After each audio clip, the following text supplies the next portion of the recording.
Arrête de chercher la paix à l'extérieur de toi. Stoïcisme. Combien d'heures as-tu encore l'intention de sacrifier avant de décider de construire ta vie pour de vrai, au lieu de simplement l'occuper? Le temps file en silence, et pourtant, tu continues à négocier avec lui comme s'il était inépuisable. Arrêter de perdre du temps semble être une priorité, jusqu'à ce que l'inertie reprenne le dessus. Le stoïcisme nous met face à une vérité brutale. Ta plus grande perte n'est pas l'argent, mais les jours que tu rends volontairement. Tu sais ce que tu devrais faire, mais tu ne le fais pas. Tu planifies, tu réfléchis, tu consommes du contenu de développement personnel et tu repousses l'action. À l'extérieur, tout paraît normal. À l'intérieur, une tension grandit. Chaque micro-décision évitée affaiblit la discipline et chaque distraction donne l'illusion d'avancer, alors que tu stagnes. Le plus troublant, c'est que tout le monde vit cela. La paresse prend des formes élégantes, fatigue mentale, attente de motivation, besoin d'être dans le bon état d'esprit. On appelle cela prudence, réflexion, équilibre. Mais au fond, tu pressens que tu passes à côté de quelque chose d'essentiel. Que le temps que tu laisses filer aujourd'hui façonne déjà les regrets de demain. Combien de jeudis encore vas-tu promettre que tu commenceras lundi? La philosophie stoïcienne ne parle pas de demain, elle parle d'instant présent. Elle te demande de regarder ta vie sans détour. As-tu un cap clair, des priorités non négociables, une direction précise? Car sans port, aucun vent n'est favorable et sans décision ferme, aucune transformation n'est possible. La bonne nouvelle, c'est que ce malaise n'est pas une faiblesse, c'est un signal. Il te montre que tu refuses la médiocrité confortable. Le stoïcisme t'enseigne que la discipline n'est pas une punition, mais une preuve d'honneur envers toi-même. Construire sa vie commence dans les gestes minuscules. Se lever quand l'alarme sonne, tenir ses engagements, choisir l'effort lucide plutôt que le confort immédiat. Sénèque écrivait « Ce n'est pas que nous ayons peu de temps, mais que nous en perdions beaucoup. » Cette phrase traverse les siècles comme un avertissement clair. Sur cette chaîne, les méditations stoïciennes, nous explorons ces vérités sans détour pour t'aider à reprendre le contrôle de ton temps, renforcer ta discipline et appliquer concrètement le stoïcisme dans ta vie quotidienne. Si ce que tu entends résonne en toi, abonne-toi à notre chaîne Le Stoïcisme Révélé. Laisse-nous un like sous cette vidéo et partage en commentaire la vérité que tu choisis d'affronter dès aujourd'hui. Partage cette méditation à quelqu'un qui refuse lui aussi de perdre son temps. Car la transformation ne commence pas demain. Elle commence maintenant dans la décision que tu prends en cet instant. Passons au premier secret.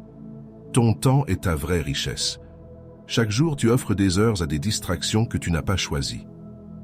Tu crois parfois que la liberté, c'est pouvoir tout faire, alors qu'en réalité, c'est choisir ce qui compte vraiment. Le stoïcisme t'invite à regarder le sablier de ta vie et à te demander combien de ton existence part en fumée dans ce que tu ne contrôles pas. Si tu veux arrêter de perdre du temps, commence par voir le temps comme ton bien le plus précieux. Au travail, tu ouvres ton ordinateur et déjà ton esprit se disperse entre mails, notifications et pensées vagues. Tu repousses la tâche essentielle en te disant que tu t'y mettras dans un moment. Les minutes s'enchaînent, puis les heures. À la fin de la journée, tu ressens ce vide discret d'avoir beaucoup bougé sans avoir avancé. Cette sensation familière ronge ta confiance et t'éloigne lentement de ce que tu voulais bâtir. Marc Aurèle enseignait « Ne perds plus un instant à discuter de ce que doit être un homme de bien, sois-le. » Cette phrase résume l'esprit de la philosophie stoïcienne. Moins d'attente, plus d'action. Le sage ne se perd pas dans la théorie du développement personnel. Il agit dans l'instant disponible, car chaque moment utilisé avec conscience devient une pierre posée pour construire sa vie. Tu n'as pas à te juger pour ces dérives silencieuses. L'époque entière pousse à l'éparpillement. Reconnaître cette lutte intérieure n'est pas une faiblesse, mais un éveil. Quand tu sens cette fatigue diffuse après une journée pleine, c'est ton âme qui réclame du sens, pas du repos. La discipline devient alors une forme de respect envers toi-même, non une punition. Sénèque affirmait « Pendant que nous différons, la vie s'enfuit. Tant que tu attends le bon moment pour agir, il s'évapore déjà. » Commence petit. Range ton espace de travail avant d'ouvrir ton téléphone, termine une tâche avant d'en commencer une autre. Ces gestes simples inversent le courant et t'aident à reprendre la maîtrise du temps au lieu de le subir. Le soir venu, quand ta famille partage un repas ou un échange sincère, refuse d'être ailleurs mentalement. Écoute vraiment, regarde vraiment. En redonnant présence à ces instants ordinaires, tu découvres la vraie richesse dont parlait Marc Aurèle, celle du moment pleinement vécu. C'est ainsi que la discipline s'étend naturellement à toute ta vie. Souviens-toi, ta journée n'est pas courte, elle est fragmentée par l'inattention. Réapprends à donner du poids aux heures comme on protège un trésor rare. Le stoïcien ne cherche pas plus de temps, il cherche mieux à l'habiter. Et c'est ici que commence la transformation, dans chaque minute reprise au néant distrait pour redevenir acte conscient. Observons le deuxième secret, agis même sans motivation. Tu attends souvent que l'envie vienne avant d'agir, comme si la flamme intérieure devait précéder le mouvement. Pourtant, cette attente t'enchaîne. Tu veux avancer, mais tu restes immobile. Le stoïcisme te rappelle que la volonté se forge dans l'action, pas dans l'émotion. Si tu veux arrêter de perdre du temps, cesse de négocier avec ton humeur et commence à construire ta vie par des gestes concrets, aussi petits soient-ils. Au travail, tu fixes ton écran avec cette lassitude familière. La tâche importante attend, mais ton esprit cherche une échappatoire. Tu scrolles un instant, puis deux, te promettant de t'y mettre sérieusement après. Ton corps s'alourdit, la tension monte doucement entre ton envie d'avancer et la facilité du renoncement. Tu sais ce qu'il faut faire, mais tu n'ajustes pas la motivation. Épictète disait « Ne demande pas que les choses arrivent comme tu le veux, mais veux-les comme elles arrivent. » Cette idée renverse tout. Ce n'est pas le monde qui doit s'adapter à ton énergie, c'est toi qui dois t'ajuster à la réalité. Le stoïcien ne dépend pas de son humeur pour agir. Il agit parce qu'il a choisi une direction. C'est ainsi qu'il transforme chaque contrainte en matière première pour sa propre force. Il est normal d'éprouver cette résistance intérieure. Elle fait partie du combat humain. L'esprit moderne confond souvent manque de motivation et manque de sens. En vérité, c'est ton engagement qui crée l'élan, pas l'inverse. La discipline devient alors un acte d'alignement avec tes valeurs profondes. Marc Aurèle affirmait « Quand tu as du mal à te lever le matin, pense que c'est pour accomplir ton devoir d'homme. » C'est une invitation à agir avant même d'en avoir envie. Fixe-toi des rituels simples, un lever immédiat quand l'alarme sonne, 10 minutes d'exercice ou une page écrite sans réfléchir. Ces actes sobres incarnent la philosophie stoïcienne dans le réel et t'aident à ne plus gaspiller ta force dans les hésitations. Le soir venu, dans ta famille, cette constance se propage autrement. Tu écoutes vraiment au lieu de simplement entendre. Tu ressens une paix discrète en accomplissant tes engagements sans bruit ni plainte. Là où tu cherchais autrefois l'étincelle de la motivation, tu découvres désormais la solidité tranquille de la constance. C'est ainsi que se manifeste la véritable transformation intérieure. Agir même sans envie devient alors ton nouveau réflexe vital. Tu comprends que chaque action tenue renforce ta confiance plus que n'importe quelle émotion passagère. Le stoïcisme t'apprend que l'action juste précède toujours le sentiment juste. Et demain, ou plutôt dès maintenant, c'est par ce choix silencieux que tu continueras à construire ta vie avec lucidité et honneur stoïcien. Appliquons le troisième secret. Les petites actions changent tout. Tu veux transformer ta vie, mais tu regardes trop loin. Tu crois que seuls les grands bouleversements comptent, alors que ce sont les gestes minuscules répétés qui te libèrent vraiment. Le stoïcisme t'apprend que la constance quotidienne a plus de pouvoir que les élans passagers. Si tu veux arrêter de perdre du temps, commence par accorder de la valeur à ces détails silencieux qui construisent ta force. Au travail, tu repousses souvent une tâche simple. Répondre à un message important, ranger un dossier, corriger une ligne de ton projet. Ce sont de petites choses, mais leur accumulation finit par peser comme des chaînes invisibles. Tu ressens cette fatigue mentale qui vient non pas du travail accompli, mais de tout ce que tu n'as pas encore affronté. C'est dans ces moments ordinaires que se joue la discipline véritable. Sénèque disait « Ce n'est pas parce que les choses sont difficiles que nous n'osons pas, c'est parce que nous n'osons pas qu'elles sont difficiles. » Cette phrase éclaire la mécanique du progrès stoïcien. Chaque petite action brise un obstacle intérieur avant même d'enlever une contrainte extérieure. En affrontant l'insignifiant sans attendre l'inspiration, tu entraînes ton esprit à se libérer du doute. Le développement personnel, selon la philosophie stoïcienne, ne se rêve pas, il se pratique.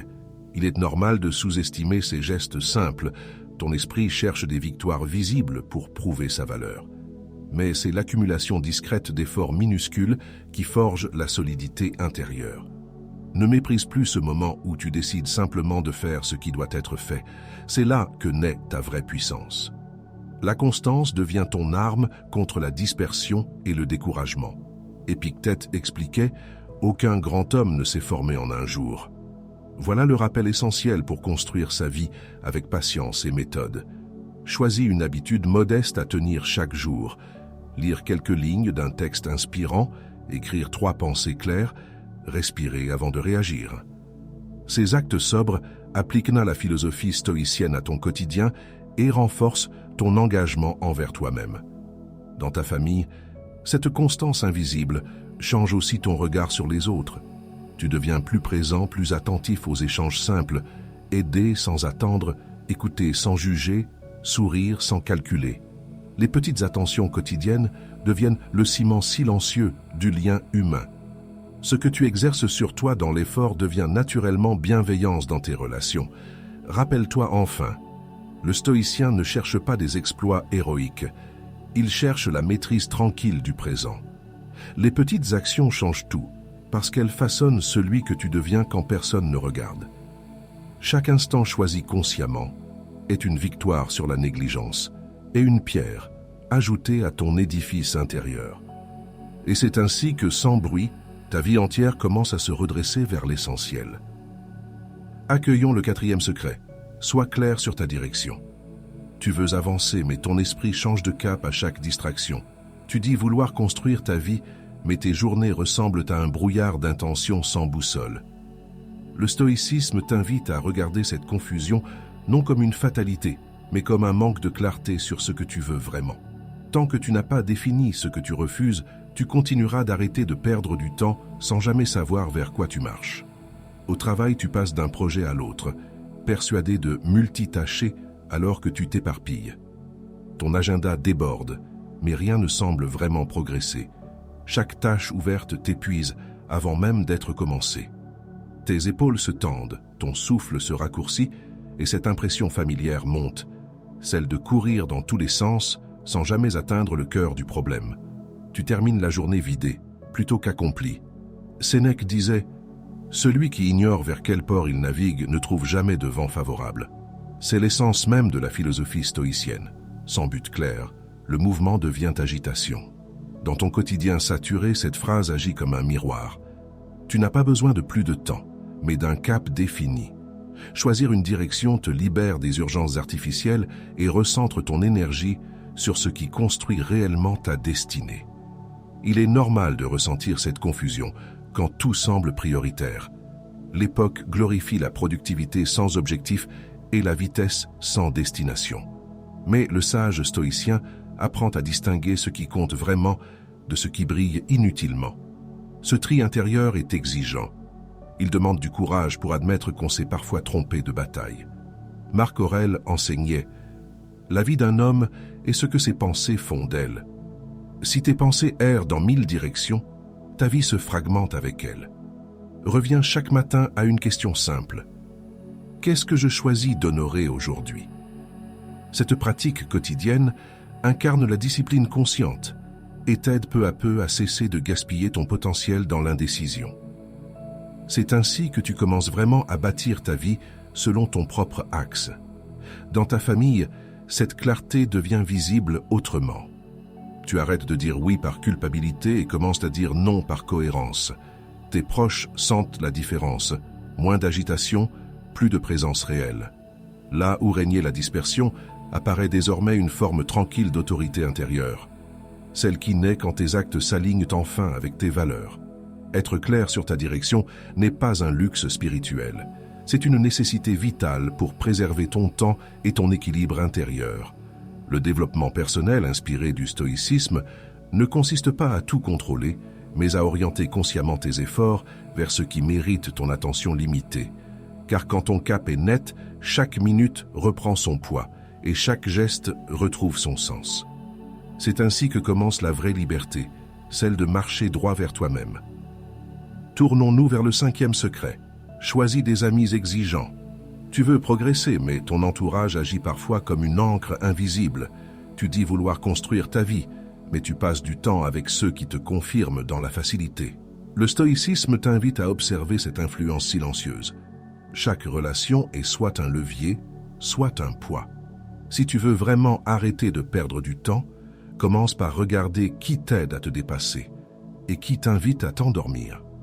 Parmi tes amis, certains rient de tes projets, d'autres détournent la conversation dès que tu parles de discipline ou d'effort. Tu ressens ce malaise subtil. Tu veux avancer, mais l'énergie du groupe t'attire vers l'inaction. Tu souris pour ne pas faire le moralisateur, tout en sentant ta détermination se diluer dans la légèreté ambiante. C'est une scène familière. Personne ne veut te nuire, mais personne ne t'élève non plus. Épictète disait « Fréquente ceux qui peuvent t'améliorer et que tu puisses améliorer ». Cette phrase contient une loi simple du développement intérieur. On devient semblable à ce qu'on fréquente. Les sages stoïciens savaient que la vertu se renforce dans l'exemple vivant bien plus que dans les discours. Choisir des compagnons exigeants, c'est choisir une atmosphère où l'effort est normal et la complaisance rare. Il est normal de craindre la solitude quand on s'éloigne de certains cercles. Mais cette solitude temporaire ouvre un espace précieux pour redéfinir tes valeurs et reconnaître ce que tu veux vraiment bâtir. La loyauté ne consiste pas à rester là où l'on s'affaiblit, mais à honorer la vérité de sa propre trajectoire. L'exigence n'est pas un rejet des autres, c'est une fidélité envers ton potentiel. Sénèque rappelait « Montre-moi celui avec qui tu vis, et je te dirai qui tu es ». Entoure-toi donc de personnes qui incarnent la constance, pas seulement le discours du progrès. Rejoins des cercles où les engagements sont tenus sans bruit, où l'effort n'a rien d'exceptionnel. C'est ainsi que la philosophie stoïcienne cesse d'être une idée abstraite pour devenir un environnement quotidien qui façonne ton caractère. Chez toi, cette transformation se ressent autrement. Tu choisis mieux les moments partagés en famille, cherchant moins à plaire qu'à être présent avec sincérité. Tes proches sentent ton calme nouveau, moins réactif, plus aligné avec ce que tu veux transmettre. En changeant ton rapport aux autres dehors, tu apprends aussi à être plus juste et plus constant dedans. Choisir des amis exigeants n'est pas une posture élitiste, c'est un acte de lucidité envers ton temps et ton énergie morale. Le développement personnel inspiré du stoïcisme ne cherche pas la validation facile, mais le miroir courageux qui te rappelle ce que tu peux devenir. Entoure-toi de ceux qui réveillent ta rigueur plutôt que ta paresse, car c'est dans ces alliances conscientes que naît la version la plus noble de toi-même. Avançons vers le 6e secret. Fuis le confort qui t'endort. Le confort moderne te murmure que tu mérites le repos avant même d'avoir lutté. Il t'invite à remettre à plus tard ce qui pourrait changer ta vie maintenant. Mais le stoïcisme te rappelle que chaque facilité acceptée est une force perdue. Si tu veux vraiment arrêter de perdre du temps, regarde comment la douceur du quotidien peut devenir une lente paralysie déguisée en bien-être. Dans les transports, tu t'abandonnes à ton téléphone cherchant une distraction pour combler l'attente. Les visages défilent, les regards sont vides, chacun fuit dans son écran un instant de silence inconfortable. Tu ressens cette torpeur familière, ni malheureux ni heureux, juste anesthésié. Ce moment banal montre à quel point l'inaction peut s'infiltrer sans bruit et t'éloigner de toi-même. Épictète expliquait « Aucun homme n'est libre s'il n'est pas maître de lui-même ». Cette phrase résonne ici comme un réveil. Le confort répété engendre une dépendance subtile. Tu crois choisir la tranquillité alors que tu subis l'habitude. Le sage stoïcien voit dans chaque tentation de mollesse une occasion d'exercer sa volonté et d'affermir sa discipline intérieure. Il est normal de chercher la facilité après tant de pression extérieure, mais ce soulagement immédiat devient vite un piège, car il t'apprend à éviter plutôt qu'à affronter.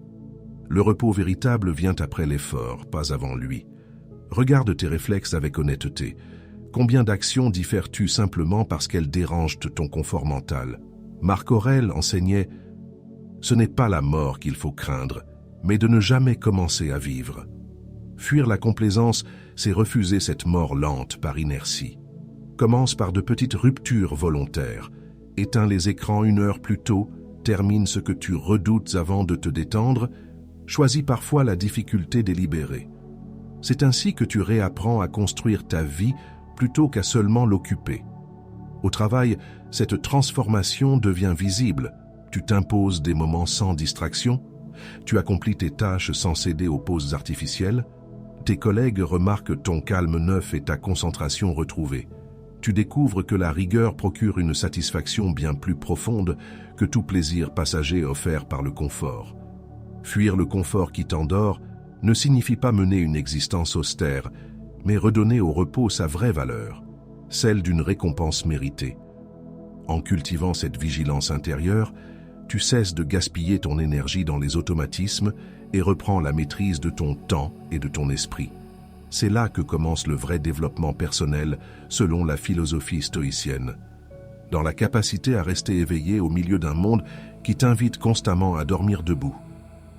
Étudions le 7e secret. Transforme l'ennui en entraînement. L'ennui est souvent pris pour un ennemi, alors qu'il peut devenir ton plus grand professeur. Il révèle le vide intérieur que tu cherches d'habitude à remplir par des distractions. Le stoïcisme t'invite à voir ces moments comme une arène où s'exerce ta discipline. C'est là que se décide si tu vas arrêter de perdre du temps ou continuer à fuir ton propre silence. La question n'est donc pas comment l'éviter, mais comment l'utiliser pour construire ta vie. Dans les transports, tu sens la lassitude s'installer. Tu fais défiler ton téléphone sans même lire ce que tu vois, simplement pour occuper le vide. Ton regard se perd dans le reflet de la vitre, et ce malaise diffus monte. Celui d'avoir besoin de mouvement même quand rien ne presse. Tu reconnais cette fatigue qui vient moins du trajet que de ton incapacité à simplement être présent. Sénèque disait « Celui qui souffre avant qu'il soit nécessaire souffre plus qu'il ne faut ». Cette phrase éclaire parfaitement cet inconfort moderne. Nous fuyons l'attente comme une douleur, alors qu'elle pourrait devenir un exercice de maîtrise intérieure. Le stoïcien apprend à supporter la vacuité d'un moment sans la remplir d'artifice. Dans cette patience volontaire, il découvre une forme rare de puissance tranquille. Il est normal de ressentir ce tiraillement. Ton esprit a été conditionné à confondre activité et existence. Mais dans chaque instant d'immobilité se cache une possibilité de recentrage. Si tu acceptes de rester face à toi-même sans chercher d'échappatoire, tu commences à forger la solidité mentale qui distingue la distraction du calme. C'est ainsi que naît la véritable autonomie intérieure. Marc Aurèle affirmait « Rien n'arrive à l'homme que ce qu'il est capable de supporter ». Ce rappel invite à transformer chaque période creuse en terrain d'entraînement. Plutôt que de vouloir combler le vide, observe-le avec curiosité. Respire lentement, regarde autour de toi, entraîne-toi à contenir tes pensées sans les juger. C'est ainsi que la philosophie stoïcienne devient pratique vivante et non simple théorie du développement personnel. Au travail, cette transformation devient visible. Là où tu aurais autrefois ouvert une page inutile par réflexe, tu choisis désormais quelques minutes de silence avant une réunion ou un projet difficile. Tes collègues te trouvent plus posé, plus concentré, comme si chaque instant avait repris du poids. L'ennui n'a pas disparu. Il s'est métamorphosé en espace de lucidité et de force discrète. Alors retiens ceci, ce n'est pas l'absence d'action qui t'affaiblit, mais l'absence d'intention dans tes actions. Le stoïcien voit dans chaque instant inoccupé une chance de s'observer et de grandir en maîtrise. Transforme donc ces vides en entraînement spirituel plutôt qu'en fuite numérique. C'est là que naît la paix véritable, celle qui ne dépend ni des circonstances ni des écrans, mais uniquement de toi-même. Tu as parcouru le chemin du stoïcisme comme on traverse une mer intérieure, parfois agitée, parfois paisible, mais toujours formatrice. À travers ces vérités stoïciennes, tu as appris à distinguer ce qui dépend de toi de ce qui t'échappe, à transformer chaque obstacle en matière d'entraînement et à reprendre la maîtrise de ton temps. Cette transformation n'a rien d'un exploit soudain. Elle naît du discernement, de la présence et de la discipline qui s'enracine dans tes gestes quotidiens. Là où régnait l'agitation, s'installe peu à peu la lucidité, celle d'un esprit qui refuse désormais de perdre son énergie dans ce qu'il ne contrôle pas. Désormais, une nouvelle réalité stoïcienne t'habite, celle d'une paix active et d'une liberté intérieure que rien ne peut troubler. Marc Aurèle écrivait « L'obstacle sur le chemin devient le chemin ». Tu comprends maintenant que chaque difficulté rencontrée n'est plus un frein mais une occasion d'affermir ta vertu et ton indépendance. Dans cette sérénité retrouvée, tu découvres que le développement personnel véritable n'est pas une quête infinie, mais un retour constant vers l'essentiel. Vivre chaque instant avec droiture, discipline et conscience du temps qui t'est confié. Si ces réflexions résonnent en toi, rejoins la communauté des méditations stoïciennes. Abonne-toi pour continuer à explorer cette philosophie stoïcienne vivante qui nous apprend à arrêter de perdre du temps et à construire sa vie avec sagesse et constance. Un simple like ou un commentaire sincère devient ici un acte de partage et de bienveillance envers ceux qui marchent sur le même sentier de lucidité. Ensemble, nous faisons de cette chaîne non pas un lieu de consommation d'idées, mais une véritable école moderne du stoïcisme appliqué. Souviens-toi enfin, la sagesse n'est jamais atteinte. Elle se pratique. Chaque jour offre l'occasion d'ajuster ta direction et d'affiner ta présence au monde. Continue donc à bâtir ta vie avec clarté et courage, car celui qui maîtrise son esprit maîtrise déjà son destin.